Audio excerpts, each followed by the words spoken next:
Children play, rune of maidens, angels slay, mistletoe, angels slay, flowers, the gift of Christmas Day. Hey guys! So last look tayo ng ating hotel. Nag-ayos na tayo. Andito na lahat ng bagahe natin. Ilalabas na ni Jello.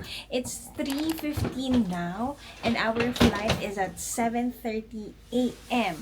So later, I'll be sharing with you kung paano pumunta ng airport from dito sa Myeongdong. Okay? Mag-check out muna kami and then I'll see you guys later. Guys, ito yung schedule ng limousine. First bus is at 4:35, last is at 8:03. So we are booking now an Uber, guys, going to the airport. So it will be around an hour or mga 45 minutes going to the airport. Maaga pa naman, it's 3:32. Ayan. Book na tayo. Taxi XL because we have 4 luggage. Dalawang large, saka dalawang cabin. Here's our hotel. Again, this is our neighborhood. Bye! Myeongdong. Kunin na tayo ng Uber dito. Lakad tayo here. Okay. Dito tayo pinick up. Daiso yung tapat natin. Ayan ang Ensol Tower. Dito tayo sa L7. Dyan pinin.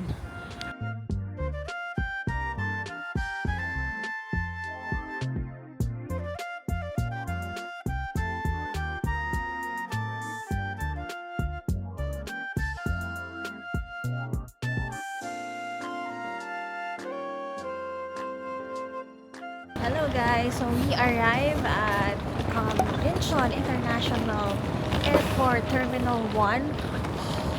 Last usok check, we ended at negative 8 degrees sa last day natin here sa South Korea. Wala na akong heat tech sa taas. So, kalamig. Pasok na tayo here. Ba't kami nasa arrivals? Di ba dapat departure? Okay, pasok tayo.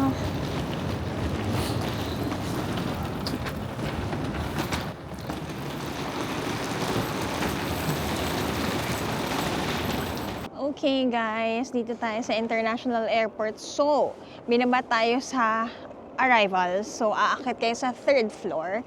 Now, let's check on our check-in counters. It's 4:35 now. Our flight is at 7:30. Philippine Airlines. Ayan.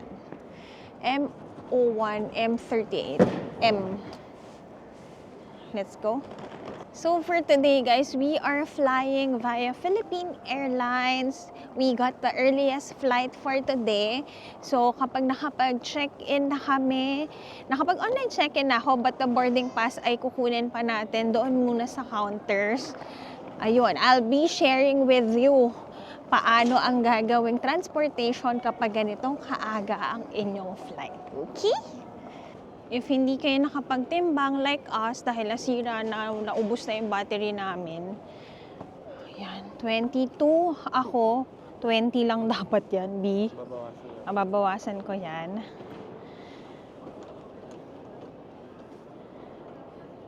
$21 kay Jello. Alam mo na, ang gagawin. Magbabawas tayo. Okay?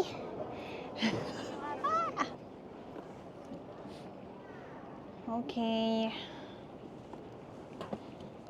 Guys, when going here, make sure you have ample time. Dito kasi tayo, dulon-dulo. M. So, dito ang Philippine Airlines and Cebu Pacific. Ayun, doon kami sa kabilang end. Ang laki pa naman ng airport nila. So, okay. Pila na tayo. Haba ng pila. Kahiwalay guys ang Manila, ang Cebu flights, and ang naka-mobile check-in. Of course, yung mga naka-business dito, wala kayong pila. Kami dito kami nakapag-online na. Okay guys, so yan, we got that our boarding pass. So ito na nga, paano ba ang transportation natin kapag ang flight natin is at 7 a.m.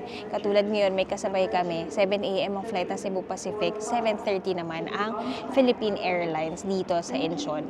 So ang ginawa namin guys is, nakita nyo naman, nag-Uber kami. Bakit? diba? That's the most expensive na transportation going to the airport, guys, kasi it cost us around 3,000 pesos. Kasi nga, yun lang ang option. Kasi ang kanilang airport limousine, guys, starts ang kanilang departure at 5:30 to 6 a.m. Tapos, minsan may mga delays pa yan. So, hindi tayo aabot sa flight natin nun kasi we need to be in the airport 3 hours prior. Tapos, yung kanilang namang RX or yung kanilang express train starts naman at 5 a.m. So, hindi rin aabot. So, anong sinasabi natin? Guys, yung iba, nakita ko, kasi ang limousine bus nila hanggang 8 o 20 8 p.m. So, yung iba, as early as gano'n, 9 p.m., nandito na sila sa airport. May mga nakita kaming natulog kanina dito para mas makamura ka. Kasi I think that's around 200 to 300 pesos lang as compared to sa 3,000, diba, times 10. Pero that's the most convenient way. So, yun lang, guys. Yun lang need nyo i-check. Dun nyo need i-balance yung gastos. Kung kukuha ba kayo ng later flight, middle flight ng araw. Kasi nga, kapag kinuha mo yung earliest flight, you have no choice but to take the taxi talaga. So, yun. Or, punta ka dito na maaga, medyo may waiting time lang. Second pala, guys, 7 a.m. flight namin para din mas convenient. Alam nyo naman, as a trentahin na, kailangan namin ng paliguan pa, kailangan pa namin ng hotel, nakapag-sleep pa kami before kami magpunta sa airport after namin mag-pack. So, binook na rin namin yung aming hotel up until ngayong araw na to. So, yun. Later, chika ko naman, ibabalik lang namin yung wifi namin. So, yan. Balik natin yung wifi. It opens at 6 a.m. 5:52 na. Baba lang ako. Okay, we are out of the scanning, immigration, and all. It took us around 45 minutes. Ayan, guys. Kala ko out of the physical issue. Oh, guys, para gets ko na. Talagang kailangan nila mag-military dito, pang physical. Oh, siya. Paglanon sila. So, next naman is that we're going to the tax refund counter para kunin natin yung ating mga babalik sa mga pinag-shoppingan natin. So, our boarding time is at 6:50. Ganito ang itsura ng kanilang 640. 6:40. For our 7:30 flight, ito, may mga liquor and perfume duty free. Kung gusto nyo, guys, na makapag-shopping pa dahil maganda rin ang duty free ng Korea, pumunta kayo at least 4 hours kasi totoo yung nakikita ko sa TikTok. Ang hama ng pila. Hingal ako, guys, tapos naka-boots pa ako. So, kung naka-boots kayo, Pinatanggal ba? oo. Sa akin hindi. Sa akin pinatanggal. Kaya pala sa'yo, kung bilis mo naman. Naging na ako. Imnida na ako dito. So, hingal ako, guys. Ito nyo. Yan o. Before, dito bukas dati. Diyan o. Kasi, dati nakapamili-mili na tayo dito sa mga shops dito, guys. Ayun, tax refund counter na tayo. Yung Gentle Monster dito. Oo, guys, last year, nakapag-Hermes pa tayo dito ng matiwasay. Ito ata yung corner na yun. Doon. Yan. So, kung mamimili kayo, may LV and all, Gucci. Ito yung tax refund counter. Ito. Muna tayo. Get muna tayo ng kaperahan. Okay, guys, pag nakita nyo na yung tax refund counter, you just need to give your passports, tapos mamimili kayo. Cash kasi ang sa atin dahil wala naman tayong Alipay. Yun lang ang pwedeng option. Alipay, WeChat, na refund, or cash. Cash naman is dollars, Chinese, ano ba kapag Chinese naman? Yuan, ano pa ba yun? Parang Australian dollars yata, tsaka yen. Tayo ng USD na. Pwede tayo nag-yen. Ay, oo nga, no? It's a sign. Oy, it's a sign that pala yen kinuha ko. Oo nga, no? Kasi nga, next month. Oo nga. Very wrong, ah. Papalit na lang natin ito ng yen. Or bahala na. Alam mo na, sa nasusunod na pupuntahan. Uy! Yen yang. Yen. Yen. Ito na tayo. Ganyan-ganyan pa kami guys, late na kami. 6:40 boarding, 6:44 na. 6:40 ba? Halika na. Ang layo-layo kasi, guys. Ayan. Tayo ay punta na sa counter 44. Uwi na tayo. Dito tayo.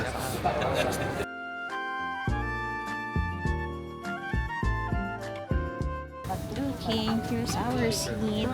We are settled now. Since morning flight siya, we have pillows, blankets, and of course, ang pinili ko ay ang ating window seat. Lagi-lagi yun kasi for the sleep. Okay? Thank you so much, South Korea. Grabe yun. Grabe yung trip natin. 15 days. Busan, Jeju. So, I'll be giving you a review. Tayo ay mag-settle muna yung pagkain. I'll be sharing with you. Comfortable kami. Hindi ko kinuha yung seat ng exit kasi gaganon pa.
Hello guys, paland na tayo anytime soon. Hindi ko makita yung mic ko kaya hindi ako nagsasalita. Ito na ang Manila. Welcome home. Miss na namin si Ate. Napitan ko guys, pang 30 degrees lang. Wow.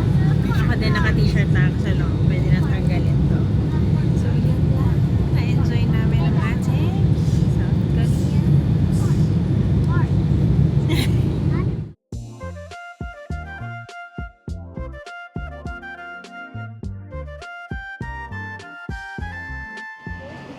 And we are home, yes. This is our plane. 3-3 siya. Ito yung business. 2-2 lang. Good morning, mabuhay! And nakita ka na ang aking mic. Ang saya-saya ko. Akala ko nawala yung mic natin. We are back to 26 degrees Celsius here in Manila. Weather update. Nox. Ang ating highest temperature is at 30 degrees, while ang lowest ay 26. Kakababa ko pa lang guys, pinapawisan na ako. Na-miss ko to. 2 weeks. Alam mo, kapag ang tagal mo pala sa malamig, guys, mamimiss mo ang ganitong panahon. Legit, legit. So guys, hindi ako nakapag-mic kanina. I'm so happy every time we fly Philippine Airlines, the heart of Filipino. Totoo.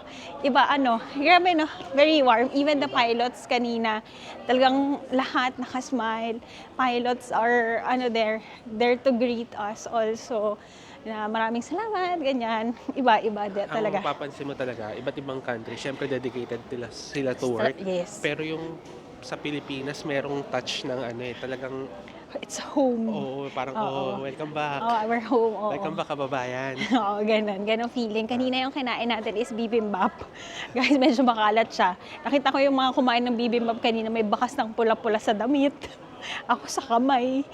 So, labas muna tayo. Tingnan natin kung anong lagay ng immigration, kung gaano katagal or kabilis. Ito na tayo. Kunin natin ang luggage natin at number 6. And guys, ang bilis ng immigration natin. Very good.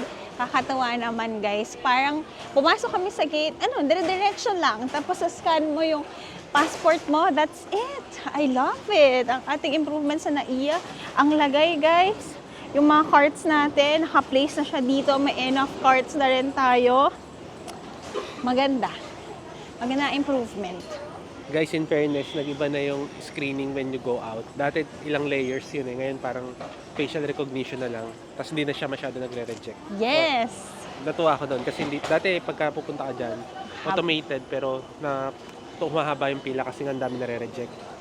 Pero ngayon, So, ngayon, mabilis. Mabilis tayo Nararamdaman natin ang pagbilis ng NAIA, automated na siya. And ang mga bagahe andito na bumaba na. Ang carts natin are enough.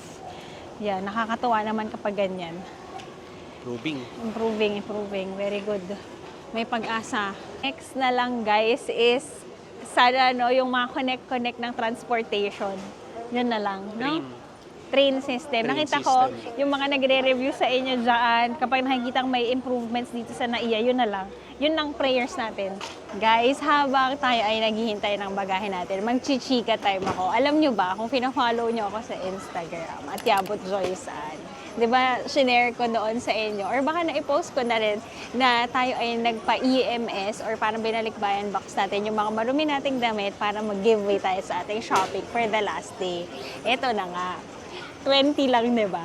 Ayun, ang ate mo. 24 na naman ang inabot. Sabi ko, sige, kuha ako niyan. Sige, kuha ako niyan. Kaya pa. Yan pala ang asawa ko ay tahimik lang. Hindi nagkukuha masyado. Kasi napanood niya ng mangyayari na ang asawa niya ay mag-over. Na-predict ko na yan guys. Para sa pang recent control ako. Oo. Auditor. Paano? Yan. Sabi niya nung gabi, problema siya, sobra-sobra na naman daw, di mag-a-additional na naman kami sa ano. Diba nakatipid na tayo? Parang naka 50% na tayo, guys. Kung magdadagdag ako, mag-a-additional akong 3,000. So, ang mangyayari, parang ang savings na lang natin is around 3,000. Diba parang... Niloko siya, sabi ko, basta nakasave ka 5 piso, okay na yan. Sabi niya, tapos guys, tapos na siya mag-impake ng 10:30, tapos naglaro-laro siya sa cellphone, tapos at 11:30, ready to sleep na siya, while ako nagsisimula pa lang mag-impake, tapos doon ko pinost na talaga namang over baggage. Tapos guys, natulog ako 1:30 kasi inikot-ikot ko pa yung mga gamit, nagtapon ako ng hindi ko na talaga gagamitin. Hanggang sa medyo lumapit. Tapos, guys, nakakaloka. Nung pagising niya, pagising ng asawa ko, ang maganda dito kay Jello, di ako tinotolerate dito. Pagkasabi niya, tingnan natin. Tapos pagbukas niya ng maleta niyang isa, walang laman, guys. Sabi ko sa kanya, magkakasya yan. Sabi niya, paano? Sabi ko, ano sabi ko? Ano sabi mo? Hindi ko maalala. Sabi niya, basta magkakasya yan mamaya. Sabi Parang ko sa God kanya, will parang provide. I am silently sacrificing myself. Yo, parang hero, di ba? Heroic. Pagkabukas ko nung maleta kong handkerry. Walang laman. Doon niya pinasok yung mga iba ko pang gamit na po pwede sa hand carry. Nakakaloka. Saktong-sakto guys. Parang sinukat 20-27-7. Oo. 20 Tapos, point something. pag sinabing ang God will provide, even yung isa kong hand carry guys, na i-check in din today. Kasi puno daw sa loob. Yun lang. Anong natutunan natin sa mga friends ko dyan, sa mga travel besties natin dyan, natawa ng tawa talaga naman sa akin dahil ang pagsha-shopping ay tinodo-todo. Kasi guys, kapag hindi ako nag-shopping, wala kayong mapanood sa shopping haul. Sabi pa niya, tawa ako sa mukha niya. Tiyandaan ko yung facial expression. Sabi niya, kuha ka lang dyan, kakasya yan kasi nagpadala na tayo. Sabi ko, paano kakasya yan? Kinocompute ko sa isip ko. Natanggal sa amin mga 10 kilos, tapos hindi nagdag mo, 14. Kakasya yun. So yan, dahil dyan at dahil ang asawa ko ay very good talaga all the time. may shopping haul tayo. So, nag-aabang na lang naman tayo ng bagahe natin. I think we need to end the vlog dahil medyo mahaba na ito. Pa-thank you tayo kay Lord kasi may mga pasabay na muntik nang di umabot Oo dito. nga, sa mga nagpasabay sa atin. Talaga namang, tsaka yung pasabay ko ngayon ha, very relaxed. Bakit? Yung mga, hindi ako nag-announce ng pasabay. May mga nag-message na, Joyce, masasabay ba ito? At nagbayad sila on the spot. Maraming salamat sa inyo. Walang stress na ibinigay, na enjoy natin tuloy-tuloy. Tayo ay nag-travel 15 days from Busan, Jeju, and Seoul. Sana na-enjoy nyo ang lahat ng ating mga videos. Isinama namin kayo kung paano ang POV namin sa ganda ng South Korea. Next favorite natin sa Japan, sa Southeast Asia. Pwede. Para naguguluhan na nga ako kasi may Vietnam pa. Oo. Paano ba yun? Sabi ko nga kay Kaya na lang Jello. siguro mag-decide kung anong Yes, favorite. kung saan. Kung sa budget ba kayo, andyan na yung bagahe namin. Kung sa budget ba kayo, sa climate ba kayo. Pero guys, lahat ng mga travel ay magiging maganda, masaya, memorable kapag in-enjoy nyo, into the moment kayo at ina-appreciate nyo ang mga bagay-bagay. So yan, sa lahat ng mga magta-travel, fighting, i-enjoy nyo yan and sana lahat ng mga gusto nyo mapuntahan ay mapuntahan nyo ngayong taon. So yan, for our next episode, I'll be sharing with you our travel guides budget. Guys, yung pasensya na ha, pagdating ng Seoul, hindi na kami nakapag-track ng budget. Kasi, in-enjoy na talaga namin. Magbibigay lang ako ng rough estimate sa inyo when it comes to food, to transportation. Magbibigay ako syempre ng shopping haul. Isang buong episode yan para sa inyo. Ang dami natin pinamiling anik-anik sa South Korea. Sabi ko ay walang ganon pero nabili rin sila. So, ayan na ang mga bagahe natin. 'Di ba? Even my hand carry ay na-check-in. God will provide talaga. So, yun lang. Maraming salamat for joining our vlog. Don't forget to like, share, and subscribe to my channel. And follow all my social media accounts at Yabo Joyce Ann on Instagram and JY on TikTok. Maraming salamat for joining our vlog. And I'll see you on the next one. Last na bagahe na namin ito. Uwian na! Bye!